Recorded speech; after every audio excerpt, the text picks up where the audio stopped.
नमस्कार दोस्तों, स्वागत है। आज मैं हूं आशिमा त्यागी। दोस्तों, क्या दुनिया की सबसे अहम समुद्री लाइफलाइन अब एक नई आर्थिक जंग का मैदान बन चुकी है? क्या सच में ईरान ने डॉलर सिस्टम को चुनौती देते हुए हॉर्मुज स्ट्रेट को युआन कॉरिडोर बना दिया है? और सबसे बड़ा सवाल कि क्या भारत इस वैश्विक शांति संघर्ष के बीच फंस चुका है?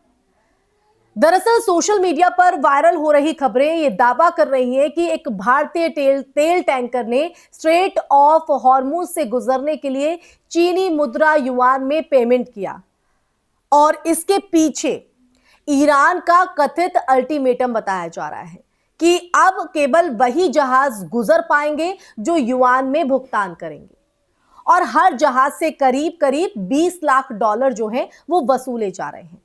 लेकिन क्या ये पूरी सच्चाई है या फिर आधा सच और आधा नैरेटिव?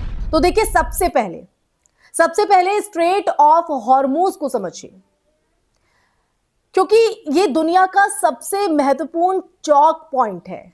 जी हां, चौक पॉइंट, जहां से वैश्विक तेल सप्लाई का लगभग अगर हम देखें तो 20% गुजरता है। यानी अगर यहां कोई भी अस्थिरता आती है तो जो इसका असर है वो सीधे भारत जैसे देशों की अर्थव्यवस्था और आम आदमी की जेब पर पड़ता है। समझ रहे हैं आप?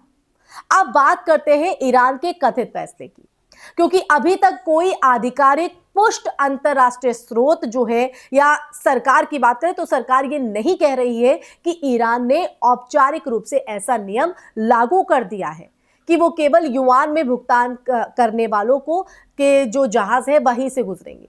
अब ये जरूर सच है कि ईरान और चीन के बीच पिछले कुछ सालों में आर्थिक और रणनीतिक जो रिश्ते हैं वो मजबूत हुए हैं, इसमें कोई दो राय नहीं। और दोनों देशों की अगर बात करें तो अमेरिकी डॉलर की निर्भरता भी कम करने की कोशिश दोनों देश कर रहे हैं। लेकिन हर जहाज से 20 लाख डॉलर टोल और केवल युआन में पेमेंट जैसी बातें अभी तक ऑफिशियली इसकी पुष्टि नहीं हुई है, पुष्टि से दूर है और ज्यादातर सोशल मीडिया अपुष्ट रिपोर्ट्स पर आधारित है। तो दोस्तों, अब आते हैं भारत पर। दी हिंदू की रिपोर्ट के मुताबिक भारतीय झंडे वाले 22 जहाज स्ट्रेट ऑफ हॉर्मुज के पास फंसे हुए हैं, जिनमें करीब अगर हम देखें तो 17 लाख टन कच्चा तेल, एलएनजी और पीएनजी लदा हुआ है।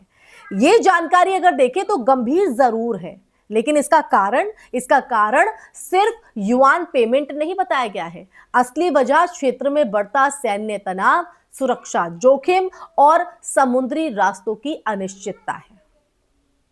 अब देखिए, यहां पर एक बड़ा एंगल समझना जरूरी है। पेट्रो डॉलर सिस्टम, क्योंकि दशकों से वैश्विक तेल व्यापार अमेरिकी डॉलर में होता आया है, जिससे अमेरिका को आर्थिक और राजनीतिक ताकत मिलती है।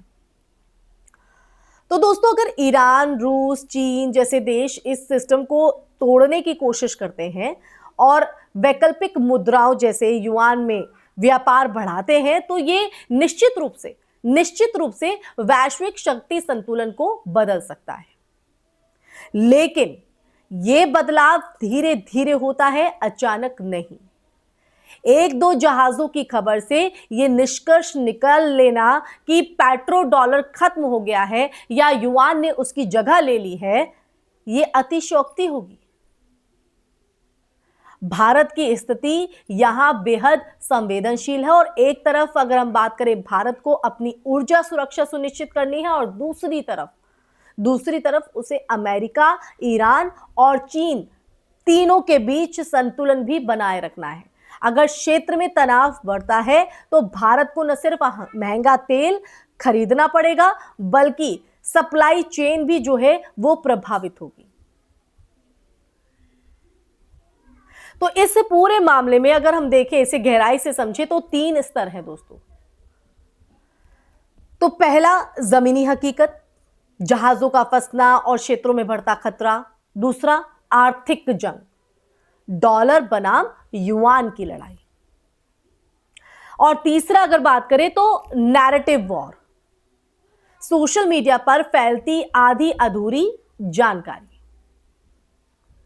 इसलिए जरूरी है कि हम हर खबर को बिना जांचे परखे सच मानने के बजाय उसके पीछे के तथ्यों को समझें, उस जानकारी को जुटाएं। समझ रहे हैं आप? क्योंकि वो तथ्य समझना बेहद जरूरी हो जाता है, क्योंकि उन्हीं तथ्यों के आधार पर पूरा जो सच है पारदर्शिता के साथ सामने आता है दोस्तों। तो इसलिए ये पूरा सच जानना समझना बेहद जरूरी है। अब आज की इस चर्चा के अंत में और कहीं ना कहीं ये बात हमें समझनी होगी दोस्तों कि हॉर्मोज हॉर्मोज सिर्फ एक समुद्री रास्ता नहीं है, एक समुद्री रास्ता नहीं, ये आज की दुनिया की आर्थिक नब्ज है।